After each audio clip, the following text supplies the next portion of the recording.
I'm Tessa, 32 years old, and I thought I'd seen the worst of my ex-mother-in-law's cruelty. I was wrong. When Margaret opened her front door that Saturday afternoon, her smile died the moment she saw me standing there. "Oh," she said, like finding a spider in her teacup. "You're early. Where are you watching from today?" Drop your location in the comments below and hit that like and subscribe button if you've ever felt completely powerless watching someone hurt your child. You'll definitely want to stick around for what happened next. I wasn't early. I was exactly on time to pick up my 7-year-old daughter Piper from Margaret's little birthday celebration. But before I could say anything, I heard feet running across hardwood floors. "Mommy!" Piper's voice cracked with tears as she appeared behind Margaret, clutching her pink backpack like a lifeline. My breath caught in my throat. My beautiful daughter's natural curls were gone, replaced by pin-straight hair that hung limply around her shoulders. Worse, they'd chopped it into an uneven bob that looked like someone had put a bowl on her head and cut around it. "What did you do?" The words came out strangled. Piper launched herself at me, wrapping her arms around my waist and burying her face against my stomach. I could feel her little body shaking. Margaret waved her hand dismissively. "Oh, that. It was just a little makeover. She looked so wild before. I took her to my salon this morning so she'd be presentable for my party."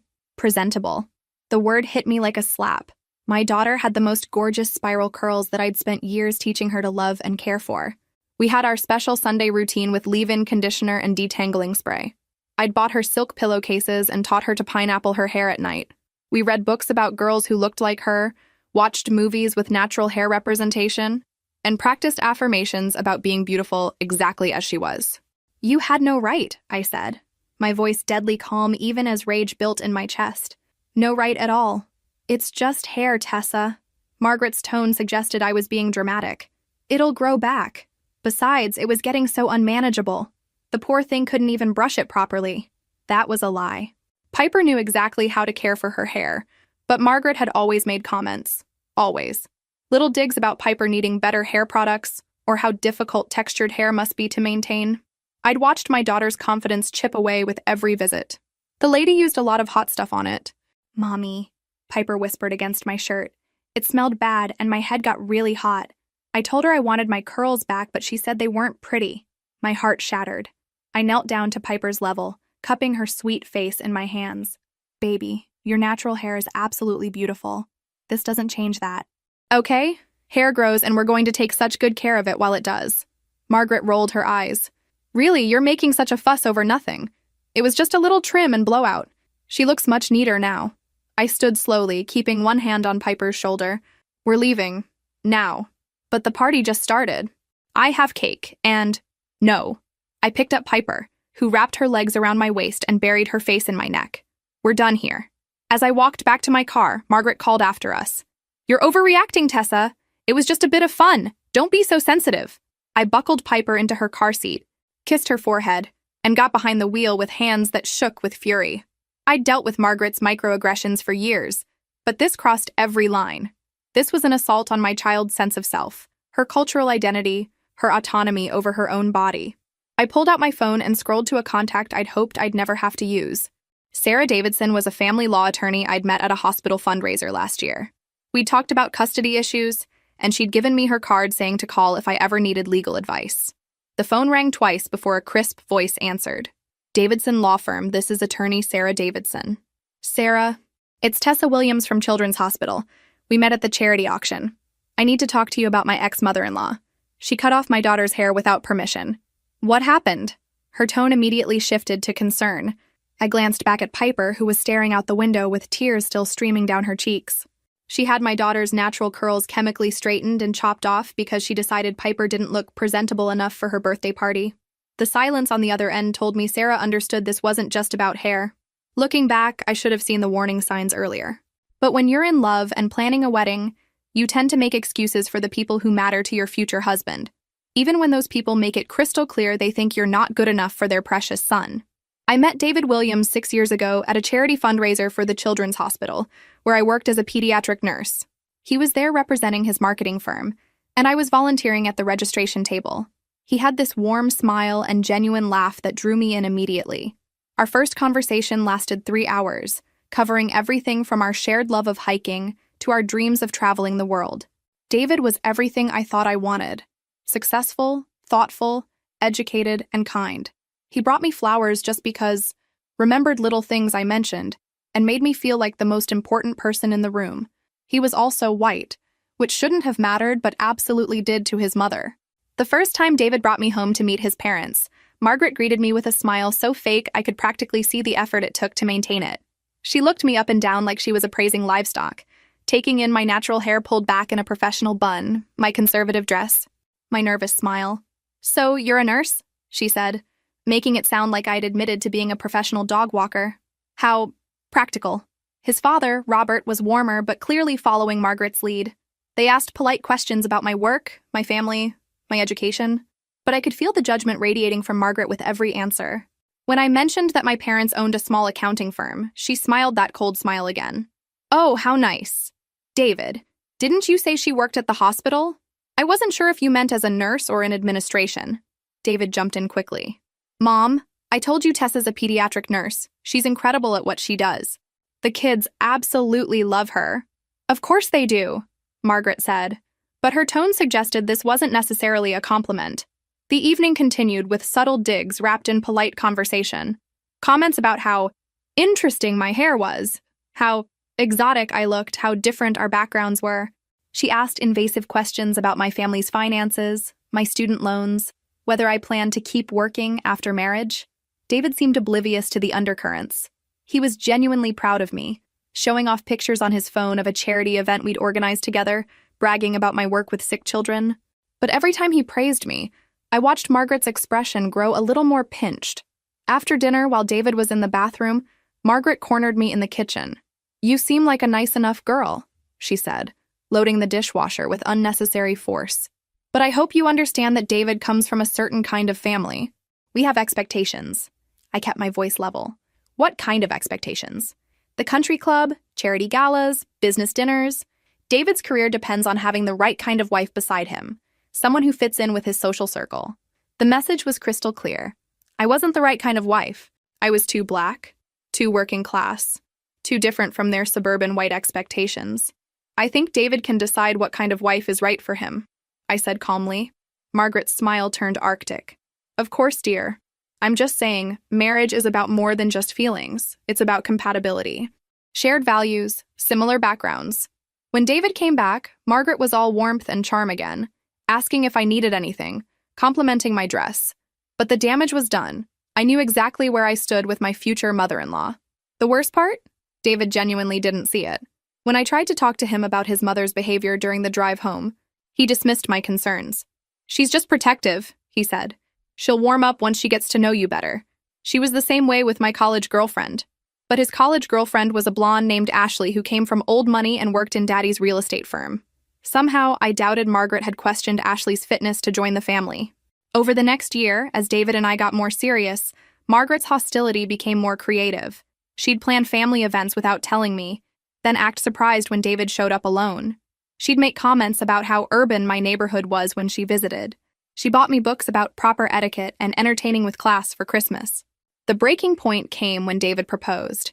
He did it beautifully, at the Botanical Gardens, where we'd had our first official date.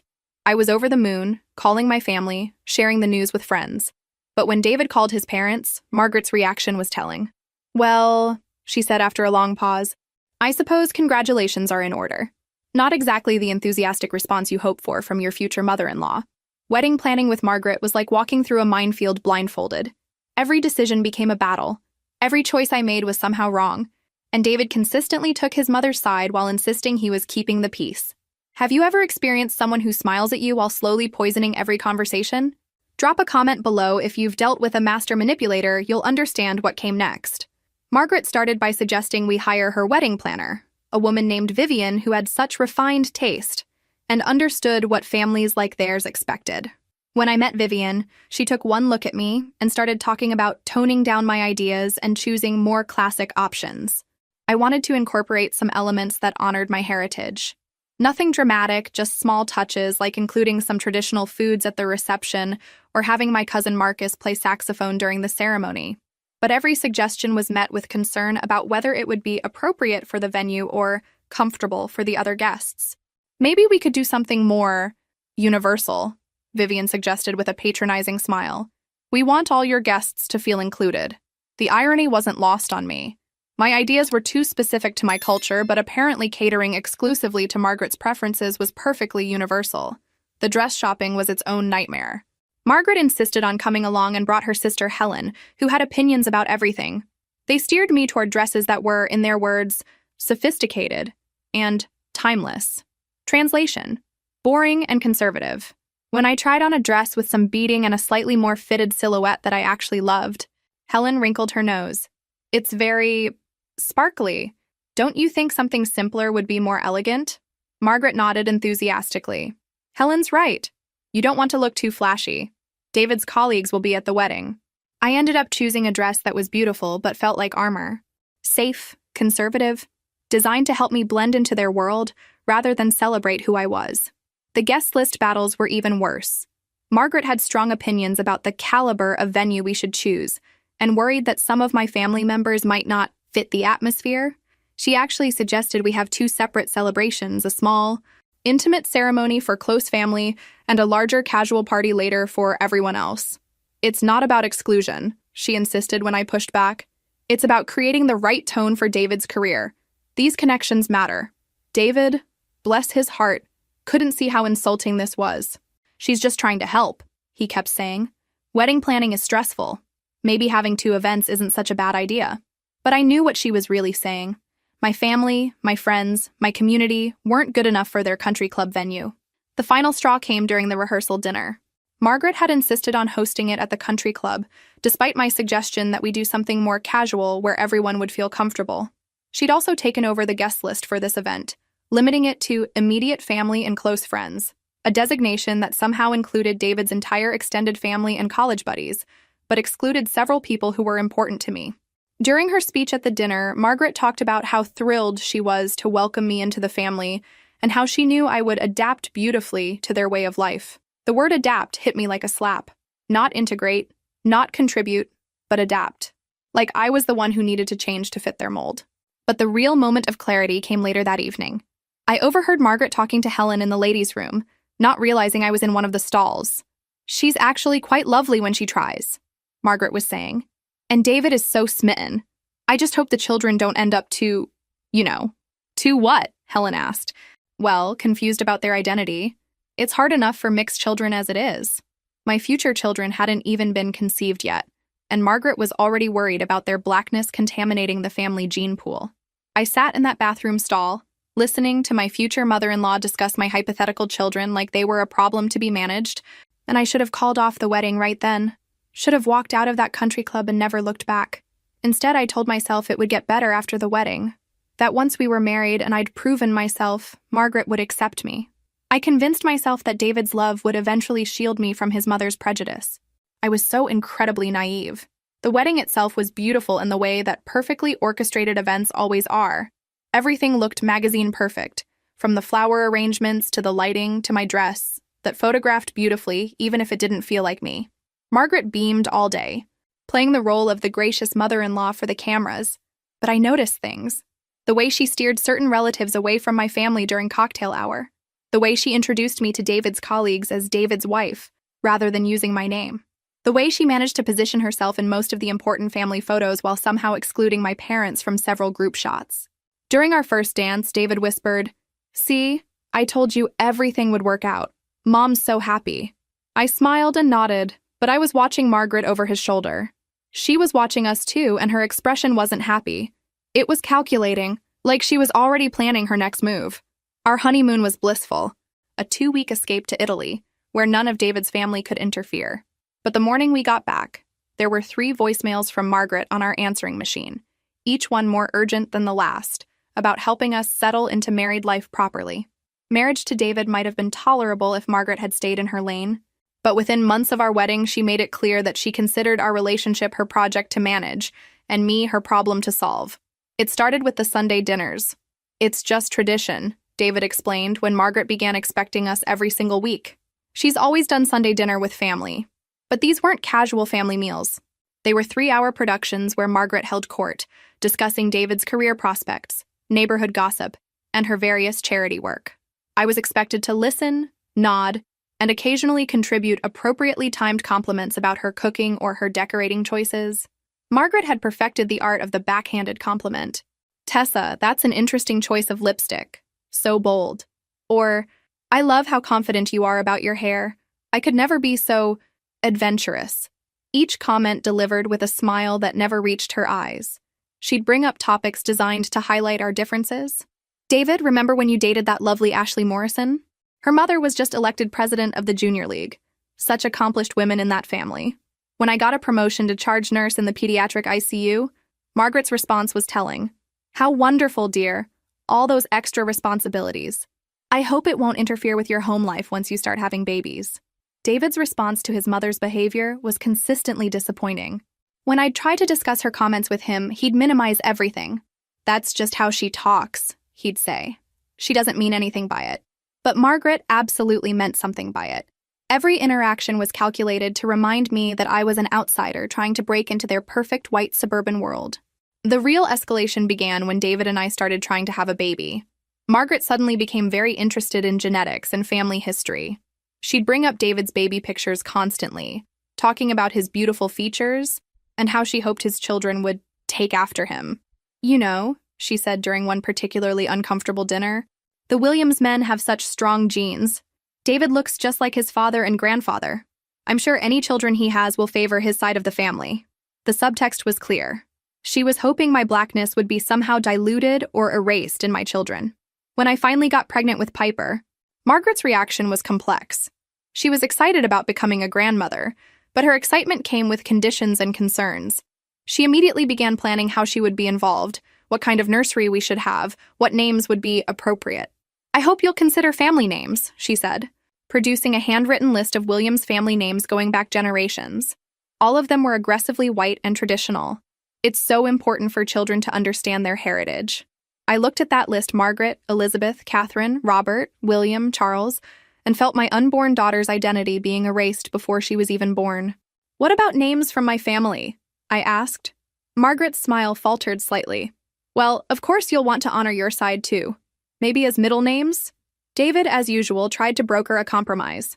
"We'll figure out something that works for everyone," he said.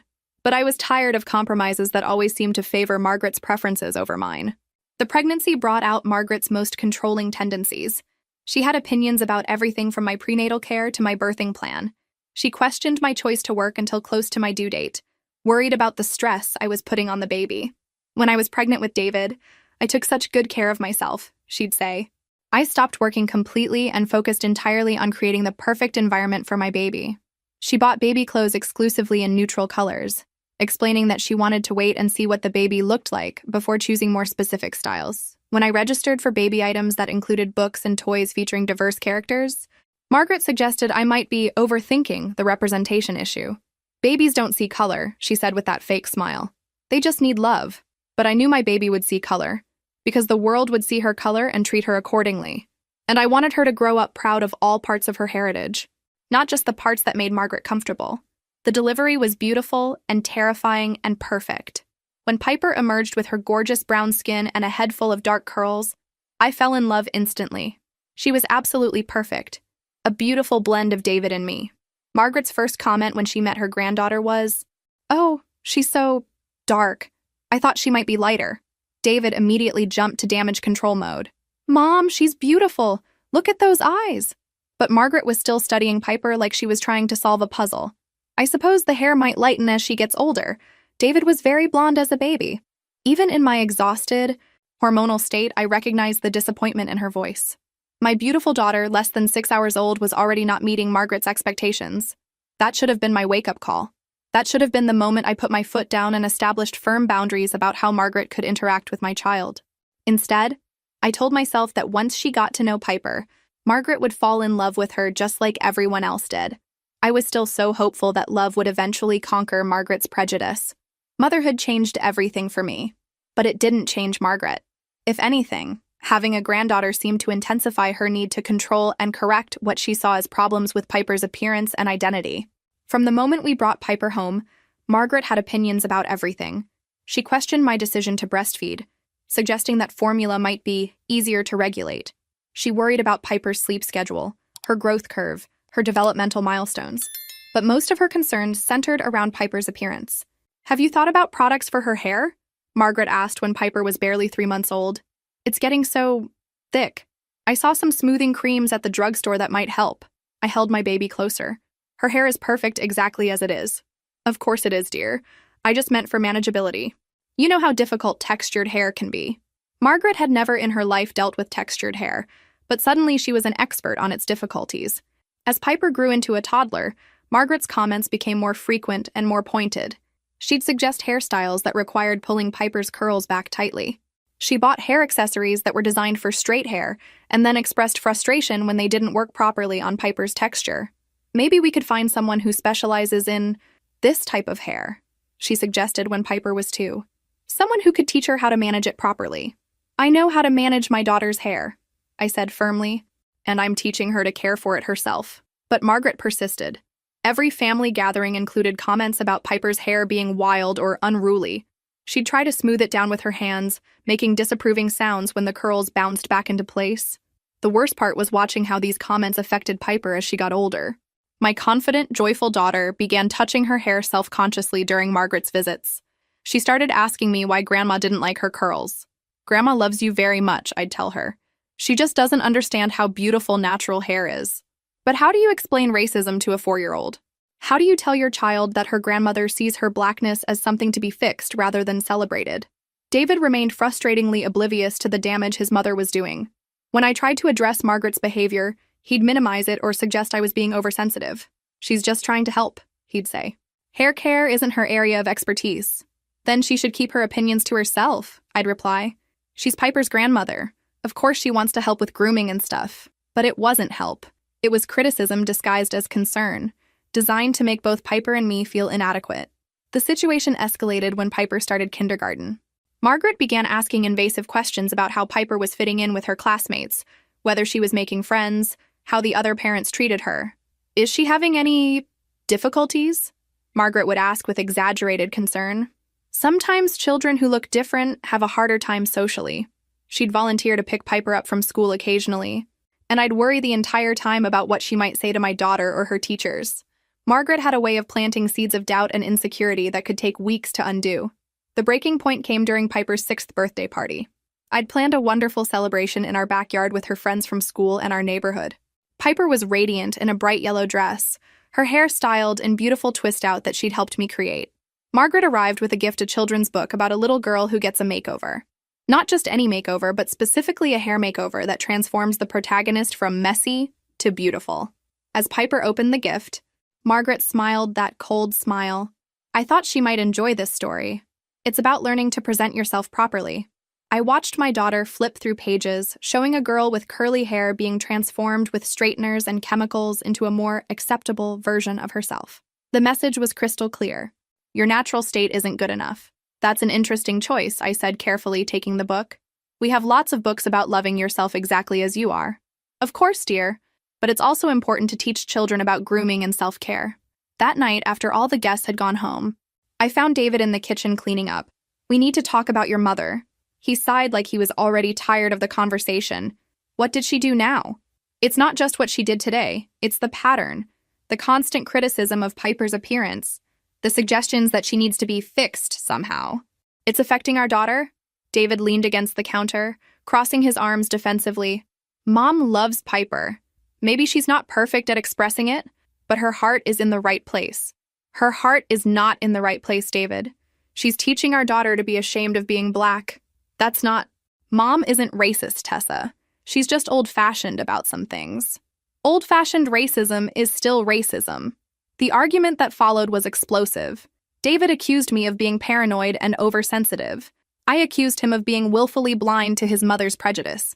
We said things that couldn't be taken back, revealed fractures in our relationship that had been widening since Margaret began her campaign against my daughter's self-esteem. Maybe some counseling would help, David suggested finally, for all of us. But I knew Margaret would never agree to counseling, and I was tired of being told that I was the problem when I was simply trying to protect my child from someone who wanted to erase half of who she was. That night, lying in bed next to my husband who couldn't or wouldn't see what his mother was doing to our family, I realized that love wasn't going to be enough to fix this. Marriage counseling lasted 6 months. David's mother never participated. The final year of my marriage was a masterclass in slow-motion destruction. Every family gathering became a battlefield where Margaret fought for Piper's identity, and I fought to preserve it. David remained stubbornly neutral, convinced that if he just ignored the conflict long enough, it would somehow resolve itself. Margaret escalated her tactics after my confrontation with David. She began making plans with Piper that deliberately excluded me, suggesting special grandmother-granddaughter days that always seemed to involve improving something about Piper's appearance. "I thought we might get our nails done," Margaret would suggest during phone calls with Piper, "and maybe visit a salon. Wouldn't that be fun?" When I'd object to these plans, Margaret would act wounded. "I'm just trying to bond with my granddaughter. I want to give her experiences she might not have otherwise." The subtext was always the same. I wasn't providing adequate guidance for feminine presentation, and Margaret needed to step in to correct my deficiencies. David's response to these power struggles was to retreat further into work and pretend nothing was happening.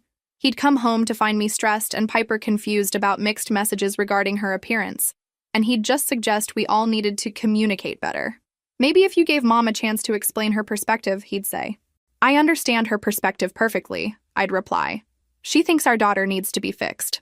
The situation reached a crisis point during the Christmas holidays.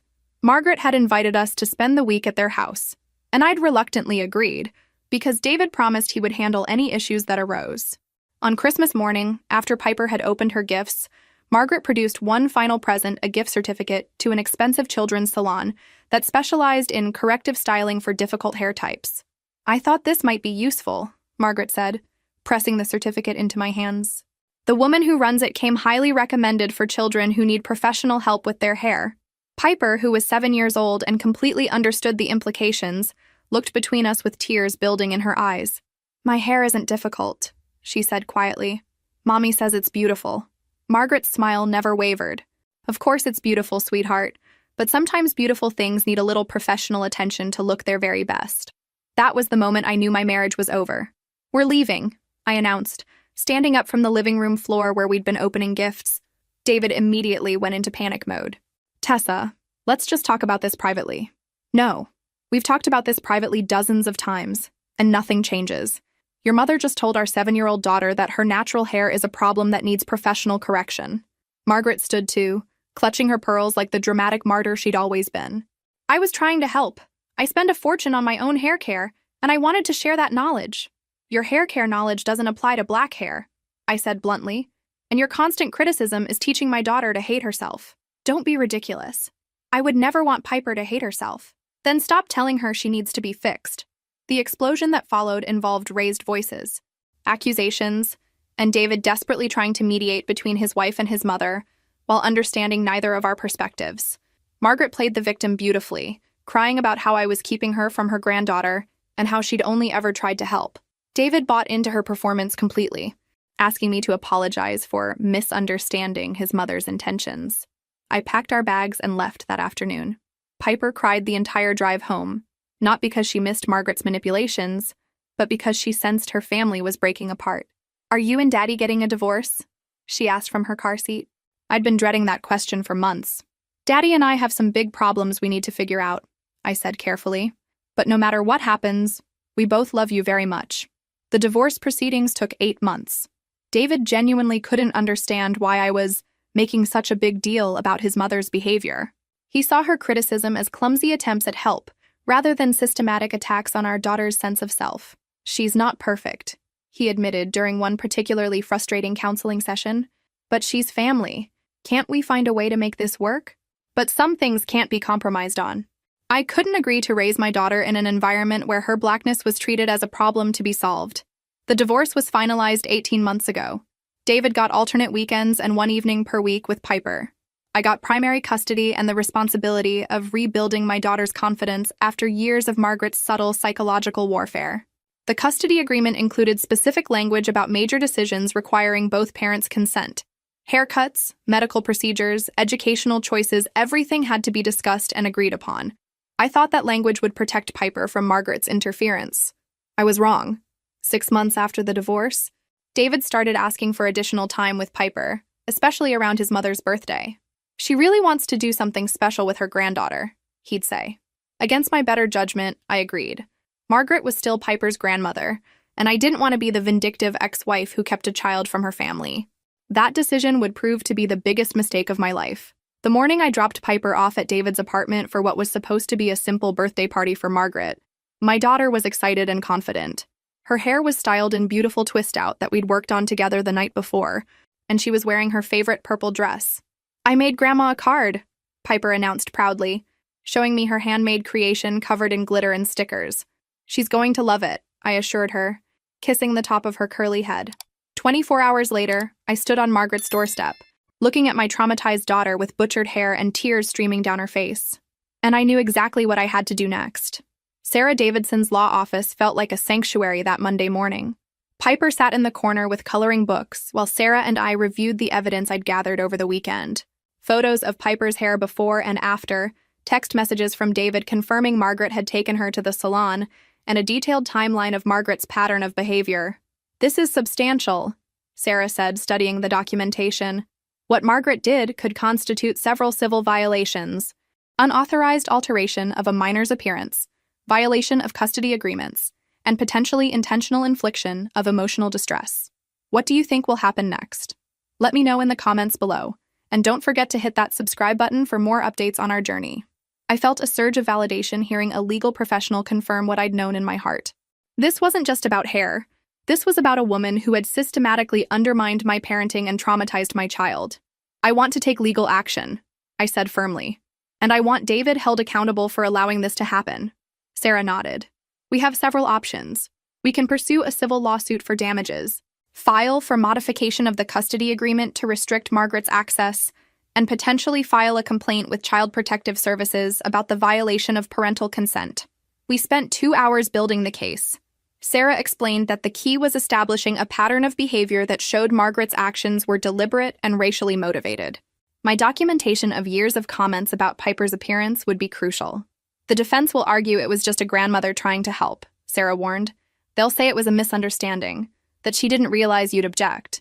"She knew exactly what she was doing," I replied. "She's been criticizing Piper's natural hair for years." This was calculated.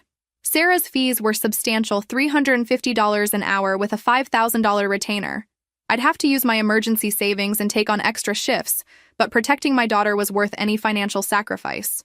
By Wednesday, we'd filed a formal complaint with Child Protective Services and initiated custody modification proceedings.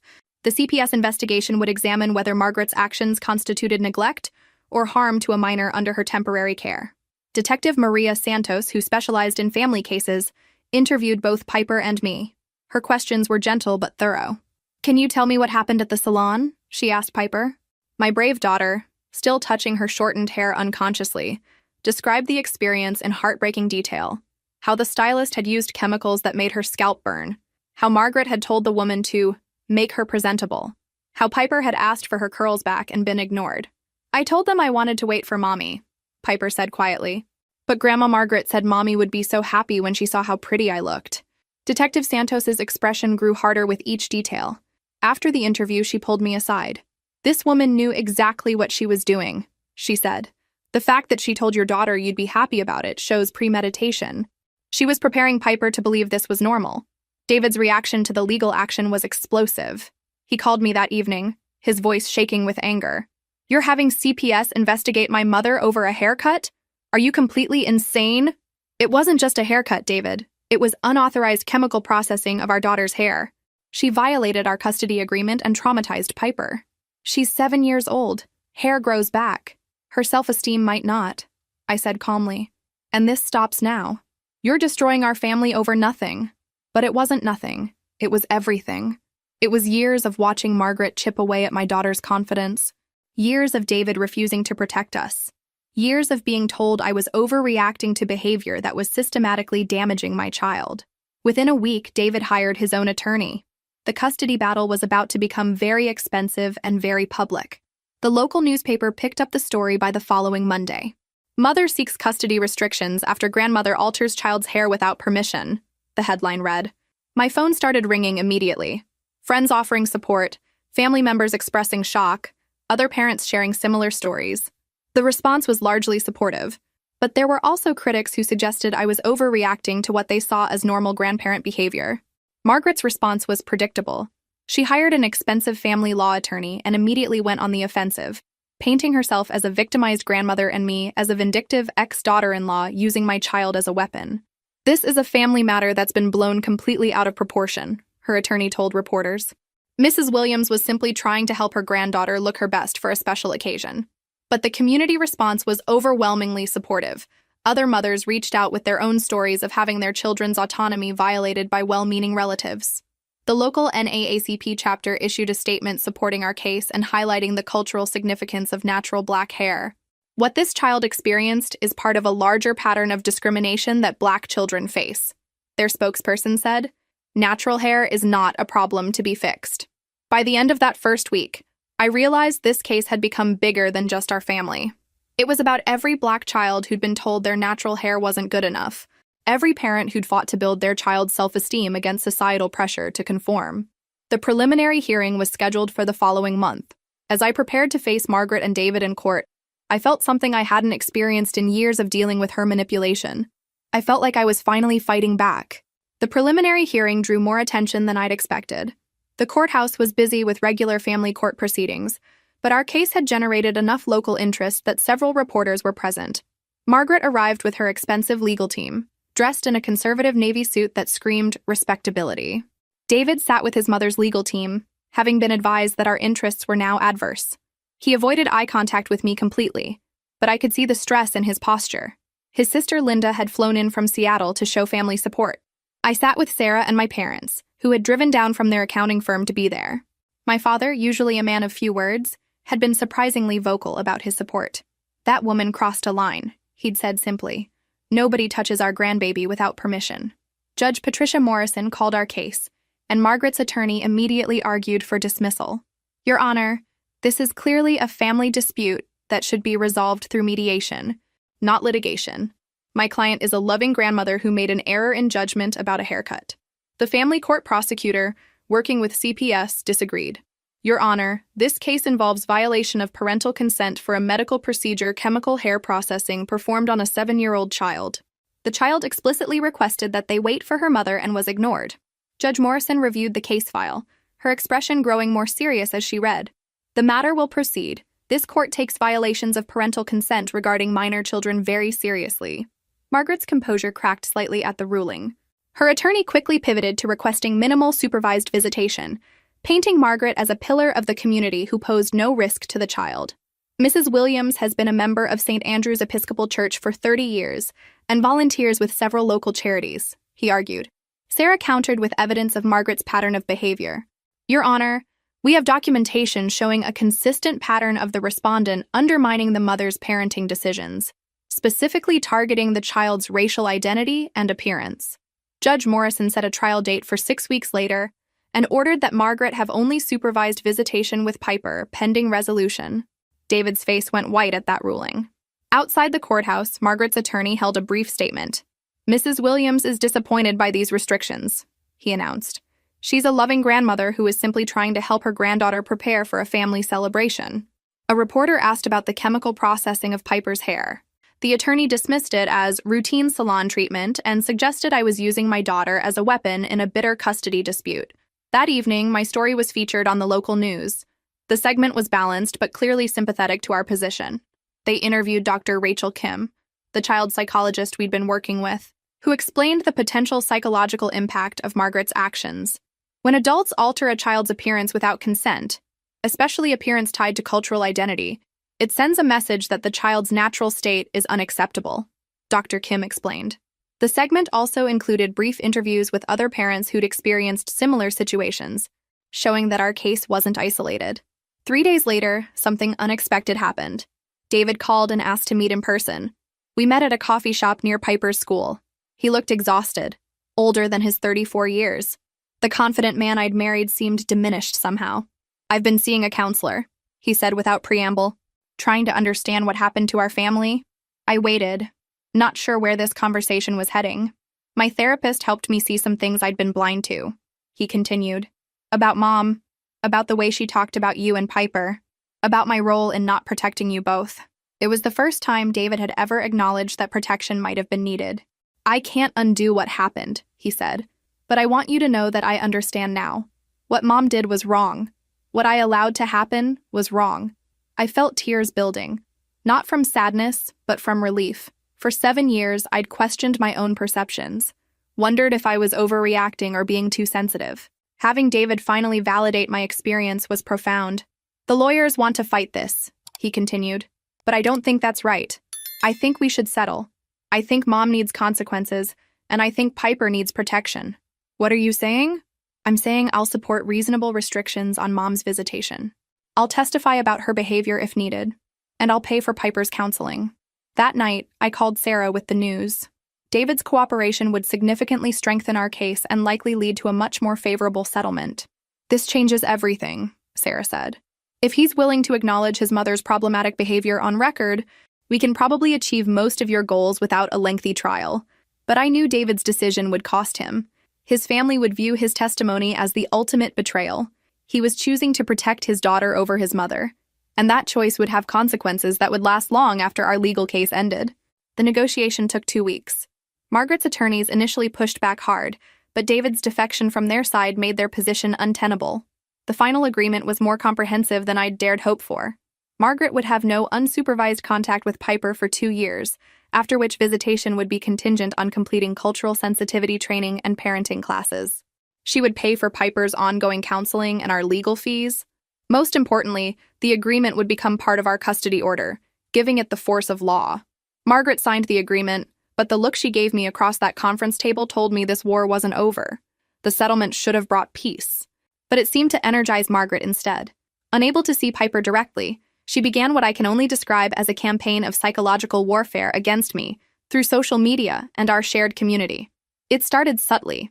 Margaret began posting frequently on Facebook about the challenges of being a grandmother in modern times, sharing articles about parental alienation and the tragedy of children being separated from loving grandparents. She never mentioned me by name, but her friends knew exactly who she was talking about. The posts gained traction in her social circle. Comments poured in from her church friends and country club acquaintances, expressing sympathy for her situation and outrage at the vindictive mother who was using a child as a weapon. "Praying for you during this difficult time," one comment read. "Some people just can't handle the love of extended family." "I've seen this before," another added. "Bitter divorces where the children suffer because of one parent's hatred." Margaret was crafting a narrative where she was the victim and I was the villain, and it was working. The Whisper campaign expanded beyond social media. At the grocery store, I'd notice other shoppers staring and whispering. At Piper's school events, some parents would give me cold looks or turn away when I approached. Margaret's version of events was spreading through our community like wildfire. The hardest part was explaining to Piper why she couldn't see her grandmother. We'd prepared simple, age-appropriate explanations about needing a break to figure out better ways to spend time together. But Piper was smart and intuitive. "Is Grandma Margaret mad at me about my hair?" she asked one evening during dinner. "No, baby," I said carefully. "Grandma Margaret made some choices about your hair without asking me first. That wasn't okay. So we're taking a break while everyone learns better ways to respect each other. But I miss her sometimes," Piper admitted. "She makes really good cookies." It broke my heart. Despite everything Margaret had done, she was still Piper's grandmother, and there had been some good moments between them. The loss was real for Piper, even if it was necessary. Dr. Kim helped us navigate these conversations in therapy. She worked with Piper on understanding boundaries and consent, using age-appropriate language and examples. "Even people who love us sometimes make choices that hurt us," Dr. Kim explained during one session. "When that happens, it's okay to take a break until they learn better ways to show love." 3 months after the settlement, I received a registered letter from Margaret's attorney. She was petitioning the court to modify our agreement, claiming that the restrictions were too severe and that she'd completed additional training on her own initiative. Sarah reviewed the petition with barely concealed annoyance. "She's completed an online course in cultural sensitivity and family relationships," she said, reading from the document. "It's a joke you can complete it in 2 hours." Margaret's petition argued that she'd learned from her mistakes and deserved a chance to rebuild her relationship with Piper. She included character references from her pastor, her volunteer coordinator at the hospital auxiliary, and several family friends.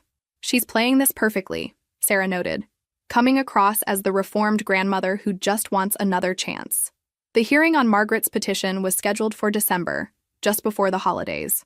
Her timing was strategic. What judge wants to keep a grandmother away from her granddaughter at Christmas? But Margaret made a crucial error in her petition. Buried in her supporting documents was a letter she'd written to the judge, supposedly demonstrating her new understanding of cultural sensitivity. "I now realize," the letter read, "that different families have different standards for grooming and presentation. While I may not personally understand the choice to leave a child's hair in its natural state, I respect that some parents prefer a more casual approach to appearance."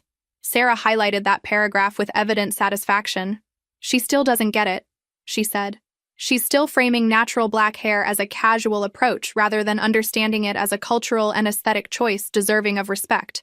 We prepared our response carefully, focusing on Margaret's continued failure to understand the cultural significance of her actions. Dr. Kim provided an updated evaluation of Piper's progress, noting that she was thriving in the stable environment created by the current restrictions. Meanwhile, the community battle continued. Margaret's supporters had organized a letter-writing campaign to the local newspaper, arguing that I was taking political correctness too far and damaging a child's relationship with her family. But other voices were joining the conversation too. A local organization for mixed-race families reached out with support. Several Black mothers in our school district contacted me to share their own experiences with similar family conflicts. The story was evolving beyond our personal situation into a broader discussion about cultural respect and children's rights. A regional newspaper ran a feature article about the case, interviewing experts on family law, child psychology, and cultural identity.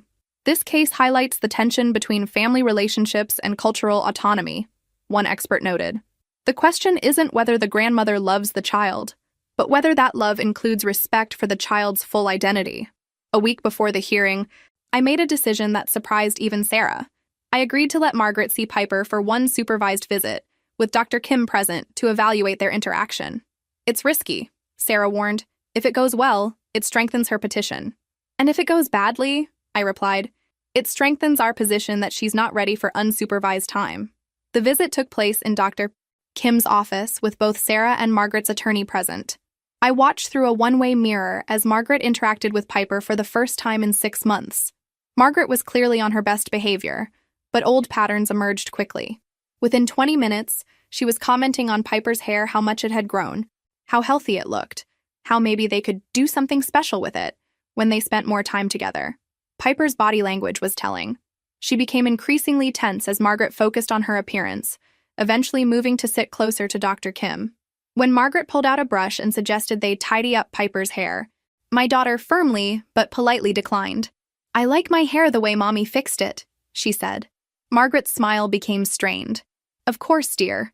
I just thought it might be nice to brush it. We don't brush my kind of hair when it's dry," Piper explained with the matter-of-fact tone of a child who'd been well educated on the topic. "It makes it fuzzy and damages it." Margaret looked genuinely confused, as if she'd never heard this before, despite years of living through our family's hair care routine. The visit ended with polite hugs and promises to see each other again soon. But I knew from watching that Margaret hadn't changed in any meaningful way. She was simply being more careful about how she expressed the same underlying beliefs. Dr. Kim's evaluation confirmed my observations. In her report to the court, she noted that while Margaret was clearly trying to be appropriate, she continued to focus disproportionately on Piper's appearance and showed limited understanding of cultural hair care practices. The hearing was scheduled for the following Monday. As that date approached, I felt confident that we'd demonstrated Margaret wasn't ready for increased access to Piper. But family court judges are unpredictable, and the holidays have a way of making people sentimental about family relationships. The modification hearing took place on a cold December morning. Margaret arrived dressed like she was attending church, accompanied by 3 family members who were there to show support. Her attorney had also brought the pastor from St. Andrew's Episcopal, who was prepared to testify about Margaret's character and community standing. Judge Morrison reviewed the case file before opening arguments. Margaret's attorney presented her petition as a story of redemption, a grandmother who'd made an honest mistake, learned from it, and deserved a chance to rebuild her relationship with her granddaughter. "Your Honor," he began, "my client has completed cultural sensitivity training, attended parenting classes, and demonstrated genuine remorse for her actions. She's a 70-year-old woman who grew up in a different era, but she's worked hard to educate herself about contemporary parenting practices." He called Margaret to testify first. She took the stand composed and articulate, acknowledging that she'd made errors in judgment, while maintaining that her actions had been motivated by love. "I realize now that I should have asked Tessa's permission before taking Piper to the salon," she said, looking directly at the judge. I was so excited about making her birthday special that I didn't think through the implications. When asked about her understanding of cultural hair care, Margaret recited what were clearly prepared talking points about respecting different family traditions and learning about diverse approaches to childcare. But Sarah's cross-examination revealed the superficial nature of Margaret's supposed transformation. Mrs. Williams, in your cultural sensitivity training, did you learn about the historical significance of natural hair in the Black community? Margaret hesitated. We discussed various cultural practices. Can you name any specific historical contexts that make altering a Black child's hair particularly problematic? I understand that different cultures have different traditions. That's not what I asked. Are you aware of the ways that Black hair has been policed and controlled throughout American history? Margaret's attorney objected, arguing that the question was outside the scope of the hearing, but Judge Morrison allowed it, clearly interested in the answer. I'm still learning about these issues, Margaret admitted.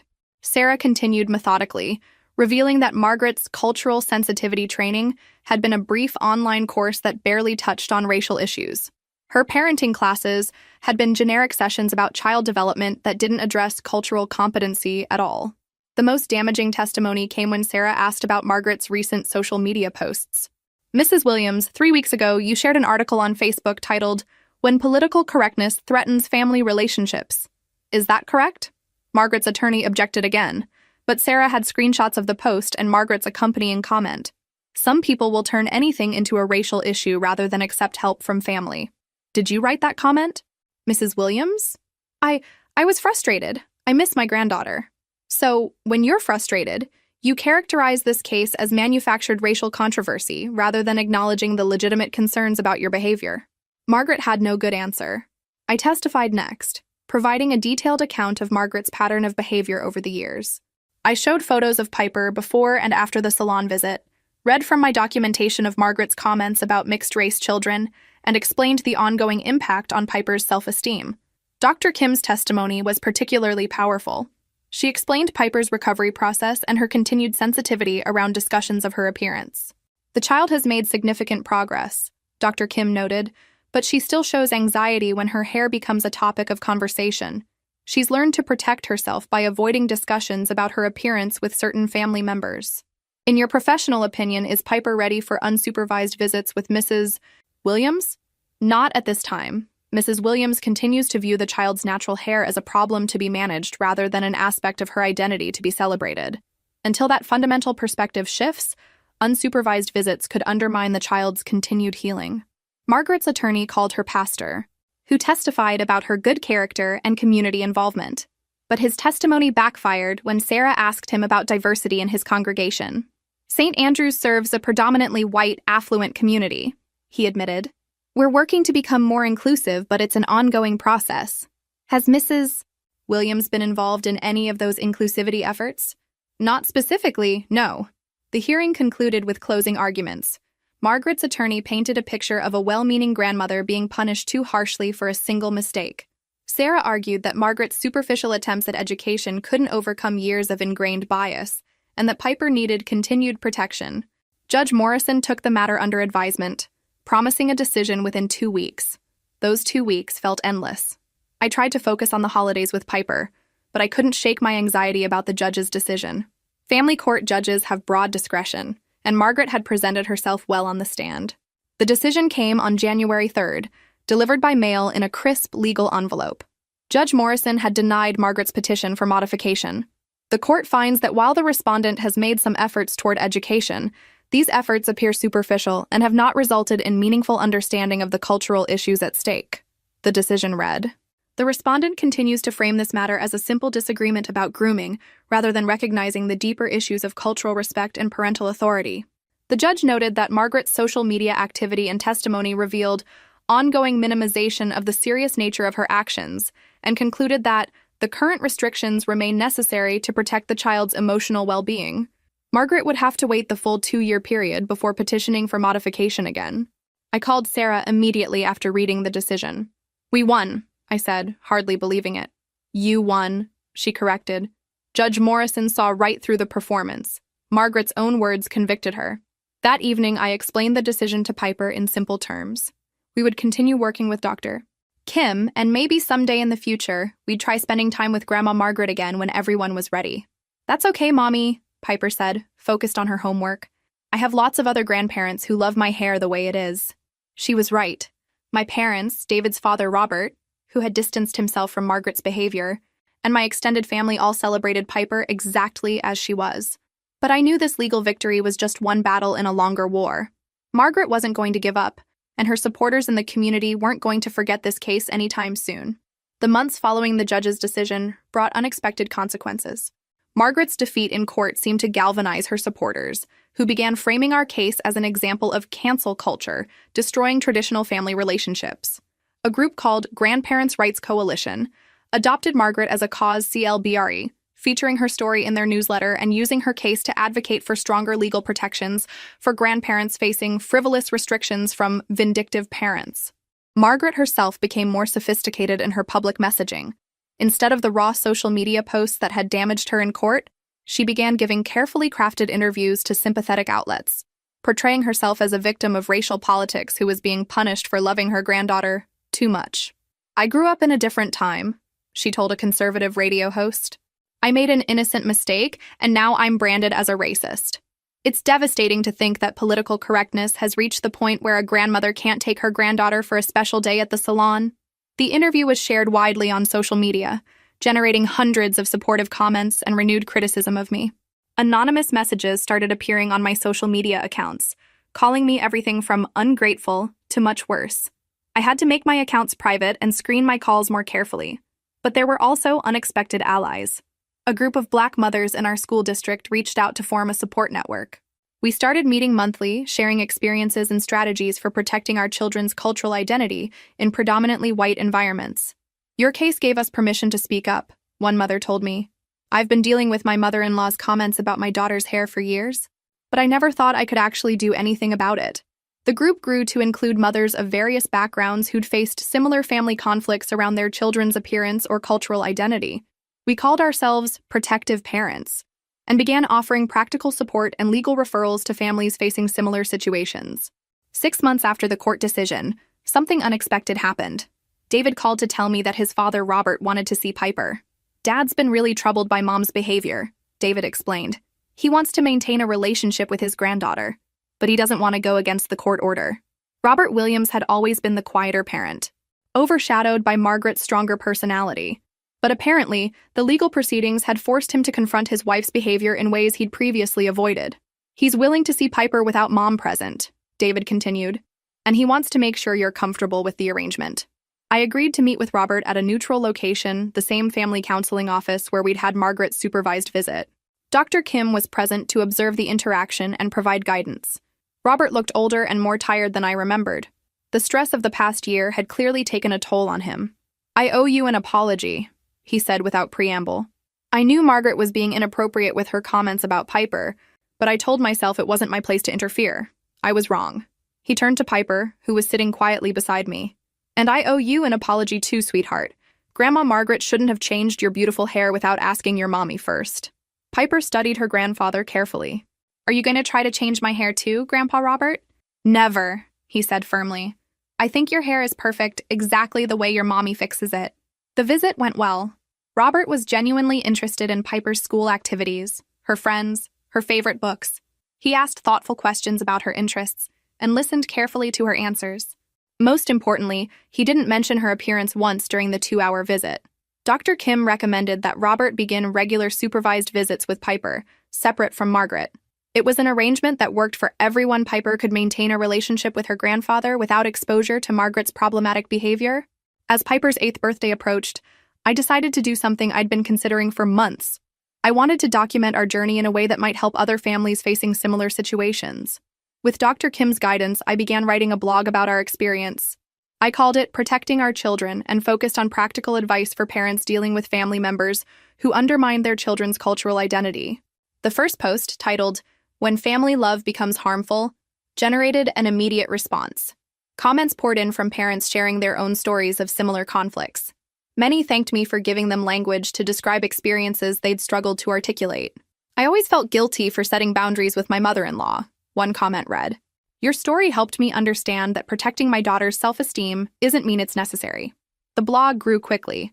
I wrote about specific strategies for handling inappropriate comments, tips for building children's resilience against family criticism, and resources for parents seeking legal protection for their children's cultural rights. A publisher reached out after 6 months, interested in turning the blog into a book. The advance wasn't huge, but it would help cover Piper's ongoing counseling costs and provide financial security for our future. Piper, now thriving in 2nd grade, had grown into a confident, articulate child who could speak clearly about her own needs and boundaries. Her hair had grown back beautifully, and she wore it proudly in various natural styles. "Mommy," she said one evening as I was writing a blog post, "I want to make a video for kids like me, to tell them their hair is beautiful and nobody gets to change it without permission." The idea was brilliant. With Dr. Kim's guidance, we created a short video featuring Piper talking directly to other children about loving themselves exactly as they are. "Hi, my name is Piper, and I want to tell you something important," she said, looking directly into the camera with the confidence I'd worked so hard to build in her. "Your hair is beautiful exactly the way it grows out of your head. If someone tells you it needs to be different, you can tell them that you love yourself just the way you are." The video went viral within a week of posting. Messages poured in from parents and children around the world, thanking Piper for her message of self-acceptance and cultural pride. But the video also attracted negative attention. Margaret's supporters shared it widely, using it as evidence that I was exploiting my child for attention and brainwashing her with racial politics. "This poor child is being used as a political prop," one comment read. "She's too young to understand the damage her mother is doing to her family relationships." The criticism stung, but the positive response far outweighed the negative. Child psychologists praised the video's message of self-acceptance. Civil rights organizations shared it as an example of teaching children to advocate for themselves. Most importantly, Piper was proud of her message and the response it generated. "Look, Mommy," she said, showing me a drawing a child had sent in the mail. "This girl drew a picture of her curly hair because my video made her feel beautiful." As we approached the 1-year anniversary of our court victory, I realized our story had become something much bigger than a family legal dispute. It had become a catalyst for conversations about cultural respect, children's rights, and the ways that family love could sometimes cause harm. But our personal journey was far from over. Margaret was biding her time, building support, and undoubtedly planning her next move. 2 years after the court order, Margaret filed her petition for modification of the visitation restrictions. This time, she came prepared with a more comprehensive case. She had completed legitimate cultural sensitivity training at a local university, attended months of family counseling sessions, and compiled character references from Black community leaders who testified to her efforts at education and personal growth. Her petition included a personal letter to me, acknowledging the pain she had caused and expressing genuine remorse for her actions. "I realize now that my behavior was rooted in ignorance and unconscious bias," she wrote. "I failed to see the beauty in Piper's natural hair because I had never taken the time to educate myself about the cultural significance of Black hair traditions. I failed to respect your authority as her mother because I believed my own preferences were more important than your parenting choices." The letter continued with specific examples of what she had learned through her counseling and education. She could now articulate the historical context of hair discrimination against Black Americans. She understood how her actions had communicated rejection of Piper's racial identity. She acknowledged the harm she had caused to both Piper and me. Sarah reviewed the petition with cautious optimism. "This is significantly more substantial than her previous attempt," she acknowledged. "She's either done the real work, or she's gotten much better at faking it."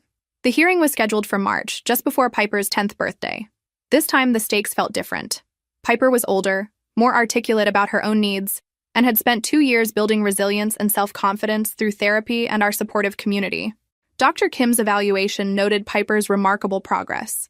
She was thriving academically and socially, had developed strong friendships, and demonstrated healthy self-esteem and cultural pride. Most importantly, she had learned to advocate for herself in age-appropriate ways. "I think I could see Grandma Margaret again," Piper told Dr. Kim during their session. "But I want to make sure she understands that my hair is beautiful the way it is." The hearing itself was more subdued than the previous proceedings. Margaret's testimony was markedly different from 2 years earlier. She spoke specifically about what she had learned, acknowledged the cultural significance of her actions, and expressed genuine understanding of why restrictions had been necessary. When asked about her previous social media activity, she acknowledged that she had minimized the situation and failed to take responsibility for her actions. "I was embarrassed and defensive," she admitted. I knew I had made serious mistakes, but instead of doing the hard work of learning and growing, I tried to make myself the victim. That was wrong. Her cultural sensitivity trainer testified about Margaret's progress in their program. Unlike the cursory online course she had completed previously, this was a semester-long university program that included extensive reading, discussion groups with diverse participants, and practical exercises in cultural competency. Mrs. Williams was initially resistant to some of the concepts, the instructor noted, but over the course of the program, she demonstrated genuine engagement with the material and meaningful personal reflection about her own biases. I testified about Piper's progress and our current situation. The blog had grown into a book that would be published later that year. The video had inspired a nonprofit organization focused on protecting children's cultural rights. Our story had become a resource for families facing similar challenges. "I'm not opposed to Piper having a relationship with her grandmother," I told the judge. "But any relationship needs to be built on respect for Piper's full identity and my authority as her mother." Dr. Kim recommended a gradual reintroduction supervised visits initially, with the possibility of unsupervised time if those interactions went well. Judge Morrison approved a modified plan.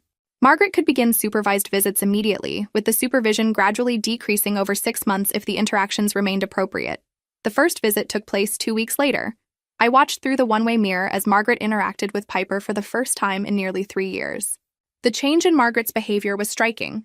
She focused on Piper's interests, her favorite books, her art projects, her friends at school. When Piper mentioned trying a new hairstyle, Margaret responded positively. "That sounds beautiful, sweetheart. I'd love to see pictures when your mommy does it." No suggestions for improvement. No comments about manageability. No attempts to touch or rearrange Piper's hair. The visits continued successfully. Margaret followed Dr. Kim's guidelines carefully, respected my parenting decisions, and built genuine connection with Piper around shared interests rather than focusing on appearance. 6 months later, Judge Morrison approved unsupervised visits. Margaret could now spend afternoons with Piper without professional supervision, though our custody agreement maintained strict guidelines about major decisions requiring my consent. The first unsupervised visit was at a children's museum. Piper came home excited about the exhibits they'd seen and the ice cream they'd shared afterward. "Grandma Margaret said my hair looked really pretty today," she reported. And when a lady at the museum said something about it being hard to brush, Grandma Margaret told her that my mommy taught me how to take care of it and that natural hair is beautiful. That moment, hearing that Margaret had defended Piper's hair to a stranger, felt like the real victory. Our story had come full circle. The traumatized 7-year-old who had cried in my arms with chemically straightened hair had grown into a confident 10-year-old who could advocate for herself. The grandmother who had violated her granddaughter's cultural identity had done the hard work of education and growth to earn back the privilege of relationship. The book was published that fall to positive reviews and strong sales. Protecting Our Children, A Mother's Guide to Cultural Advocacy, became a resource for families navigating similar challenges. Piper contributed her own chapter to the book, writing about her experience and offering advice to other children facing family members who don't understand their cultural identity. "Sometimes people who love us make mistakes," she wrote. "It's okay to be sad about those mistakes, but it's also okay to forgive people who do the work to learn and change." If this story resonated with you, make sure to like and subscribe for more real-life stories about standing up for what's right. And remember, you are beautiful exactly as you are, and no one has the right to tell you otherwise. The final chapter of our story wasn't about perfect reconciliation or erasure of past harm. It was about the possibility of growth, the power of education, and the importance of protecting children while leaving room for healing. Margaret would never be the grandmother I had initially hoped for, but she had become someone who could respect Piper's identity and support her growth. That was enough. And Piper, confident, articulate, proud of her heritage, had learned that she deserved to be loved exactly as she was, and that she had the power to demand that respect from everyone in her life. Our journey had taught us that love without respect isn't really love at all. But when someone is willing to do the hard work of learning and changing, real relationship becomes possible again. Sometimes the most powerful thing we can do is refuse to accept less than we deserve, while leaving the door open for others to rise to meet us.